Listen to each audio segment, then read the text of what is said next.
네, 안녕하십니까. 자, 오늘은 한국전력 쪽 보겠습니다. 한전산업, 한전 KPS, 항전기술 이런 것들.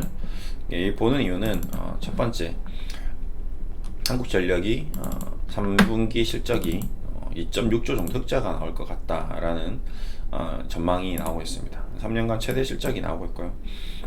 저유가 기조가 계속 유지되면서 어떤 비용이 감소되고 이익이 증가되는 그런 국면이다라고 좀 보시면 될 것 같습니다. 그럼에도 불구하고 주가는 거의 사상 최저치에 와 있죠. 근접해 있죠. 이런 것들이 좀 주식이 아이러니한 부분입니다. 뭐지 도대체? 아니 지금 네이버나 카카오는 사상 최대 실적 낸다고, LG전자 사상 최대 실적 낸다고 주가가 계속 고공행진 중인데 왜 한전전력은 PBR 0.2에서 계속 맴돌고 있으면서 움직이지 못했지? 이때는 3년 전에 사상 최대치 실적 낼 때는 63,000원까지 갔다가 왜 지금 2만원 밖에 안 될까? 이런 것들이 주식시장이 알 수 없는 기묘한 메커니즘이죠. 자, 그 중에 하나, 여러 가지 이슈 중에서 제가 생각하는 가장 큰 핵심적인 이유는 바로 외국인 지분율입니다. 이렇게 보시면 외국인 지분율이 초록색 선 보이시죠? 자, 보세요. 계속 외국인이 사 들어갑니다. 그렇죠? 대한민국 주시장이 왜 자꾸 외국인이 가지고 논다라고 얘기를 하냐면 이런 부분에서 가장 핵심적으로 나오는 겁니다. 그렇죠? 똑같죠? 자, 외국인 지분율이 계속 감소합니다. 그러면 주가가 계속 떨어지는 거죠. 그렇죠? 그러니까 외국인 투자 동향에 따라서 근데 최근에 좀 들어오네요. 그렇죠? 자, 그러면 이제 조금 다시 좀 고개를 들 수 있지 않을까라는 기대감을 좀 시장에서 좀 반영하는 것 같고, 자, 동시에 이제 이네들이 더 들어와야지 올라가는 겁니다. 결론적으로. 근데 우리가 그동안 얘기 많이 드렸던 여러 가지 종목 중에 제가 많이 코멘트 드렸던 종목들 중에서 또 하나 특징적인 거 하나, 저점이 낮아지고, 자, 저점이 계속 낮아집니다. 죄송합니다. 말이 좀 이상하네요. 이게 방송을 찍으면 시나리오가 있는 게 아니기 때문에 제가 말실수를 좀 합니다. 자, 저점이 높아지고, 저점이 높아지고, 고점이 그래도 좀 어느 정도 이 정도 선에서 지금 유지되는 상승 삼각형 패턴. 과거에 여러 가지 많이 이 패턴이라는 것과 기술적인 부분, 차트라는 부분은 정확한 건 없습니다. 근데 대충 이제 흐름을 보면 이제 넷마블이라든지 과거에, 그렇죠? 넷마블이 여기서 움직였던 정확하게 상승 삼각형의 패턴의 어떤 표본이라고도 할 수 없습니다. 근데 어떤 분명히 넷마블이 가지고 있는 이슈는 분명히 있고, 그럼에도 불구하고 계속 빅히트가 상장되는데 안 되도 주가가 계속 안 올라가고 실적도 괜찮은데 결국에는 한방 크게 올렸죠. 그 다음에 또 얘기 드린 게 CJ 대한통운도 정확하게 그런 패턴 아니지만 CJ 대한통운의 움직임이 이런 거죠. 그러니까 뭔가 지금 분명히 CJ 대한통운이 가지고 있는 지금 실적은 분명히 좋은데 안 움직이네. 뭐지? 그럼에도 불구하고 저점은 그렇게 붕괴되는 모습이 아닙니다. 기술적으로 자꾸 장난을 치고 올렸다 내렸다 하지만 결국에는 이제 정상적으로 외국인들이 유입되면서 가격을 끌어올리는 그런 모습이 또 나왔고, 그 다음에 또 여러 가지 많이 이제 있습니다. 이런 종목들이, 이런 것들을 한국전력에서도 그런 모습이 저는 계속 보여지는 것 같아요. 뭐지? 얘네들 분명히 실적이 이렇게 좋아지고 있고 국가기관사 뭔가 있는데 계속 위에서 누르는 느낌이 드는 거죠. 눌러서 뭔가 차트를 에너지를 모으고 있나? 깔아 뭉개나? 왜 뭉개지? 완전 악재가 있나? 이제 그런 것들을 계속 고민을 하는 거죠. 240일 돌파하고 240 돌파하고 240 터치하고, 자, 이제는 어느 정도 다시 한번 240일 돌파할 상황과 굉장히 근접해 있지 않나 이제는. 그래서 한번 강한 매수세가 한번 들어오거나 외국인 움직임이 나오지 않을까.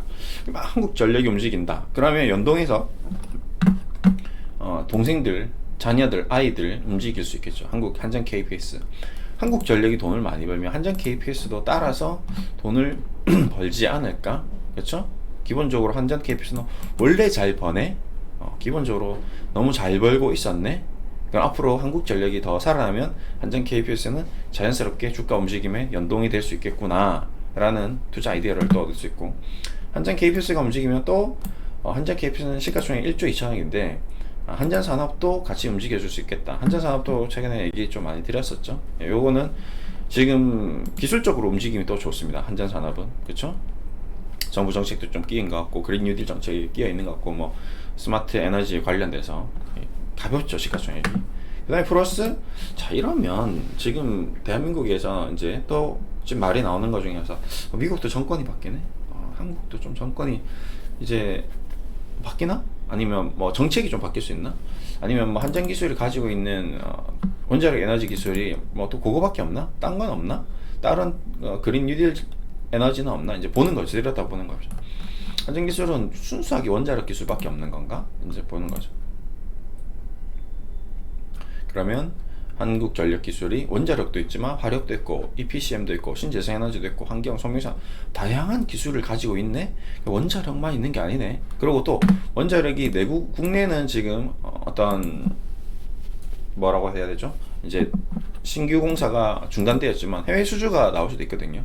외국은 우리나라 정책과 외국 정책이 다를 수 있기 때문에 동남아 쪽이라든지 뭐 중국 쪽이라든지 아니면 뭐 기타 뭐 다른 국가에서 한전 기술과 뭐 협업을 해서 뭐 그런 게 얘기가 갑자기 생뚱맞게 나온다거나 뭐 정보를 흘린다거나 뭐 그런 기사들이 나온다거나 하면서 이런 움직임을 줬다. 근데 실적이 어떤지 보니까 실적도 별로 안 좋네. 얘는 지금 뭔가 다른 업종 다른 한전 산업 중에서는 한전과 한국전력과 관련돼서는 그다지 뭐 그렇게 매력적인 그런 실적은 아니네. 그럼 차트 한번 볼까?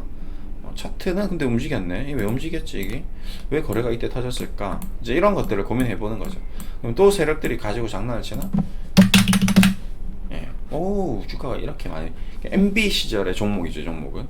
그럼 MB 이제 말해서 뭐 자유한국당이라든지 뭐 한나라당이 옛날에 과거에 이제 지금 이제 보수정당이 어떤 핵심 주면 그러면 지금 종목들이 자꾸 정치적인 관련주들이 움직임을 주고 있거든요. 네, 정치 관련주들이 뭐 안철수가 움직였다, 뭐 이재명이 움직였다, 뭐 그다음에 뭐 말도 안 되는 사람들이 뭐 그래도 저도 정치인들 관련주들을 한번 이렇게 소트는 하긴 했으나 뭐 제가 이걸 움직임을 보려고 이낙연 관련주, 뭐 한교안 관련주, 유시민 관련주, 홍준표 관련주, 안철수 관련주 이상하게 막 움직인다는 거죠. 예. 과거에 뭐 이재명 관련주 에이텍은 보시면 미친 듯이 올라갔어요. 그러니까 이재명이 와가지고 뭐 코로나를 잡겠니 말겠니 하면 그 모습 보여주고 나서부터 이렇게 날라갔고, 홍정호 관련주 뭐 이런 것들이 왜 움직이는지 어떤 메커니즘으로 움직이는지 그냥 보는 거죠. 또 예, 제가 뭐 추천을 하거나 뭐 이걸 매매를 하는 건 아닌데 저는 시장을 모두 다 들여다 봐야 되니까.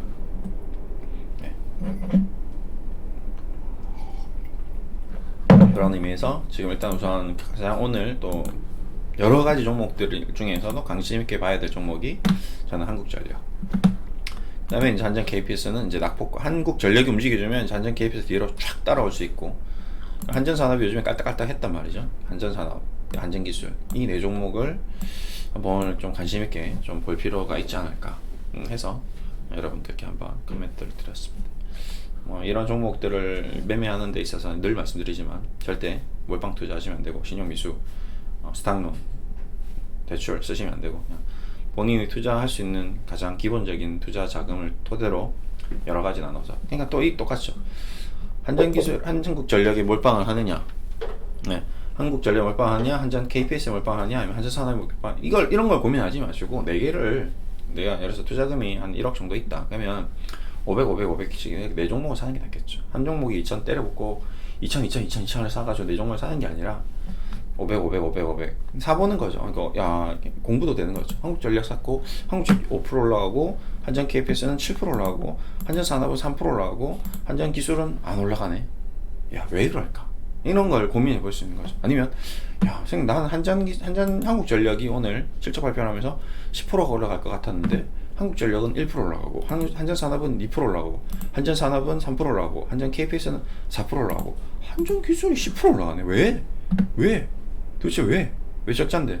그런 것들이 주식시장에는 있다는 거죠. 이 장대 양봉을 만든 아이들이 쑥 밀어 올릴 수도 있는 거고, 한전산업은 여기서 신고가를 만들면서 쫙 뽑아 나갈 수도 있는 거고, 그런 기술적인 움직임이 더 나올 수도 있다는 겁니다. 이런 다양한 것들을 한번 보시면 좀 도움이 될 것 같습니다. 오늘은 이렇게 한번 얘기를 드렸습니다. 감사합니다.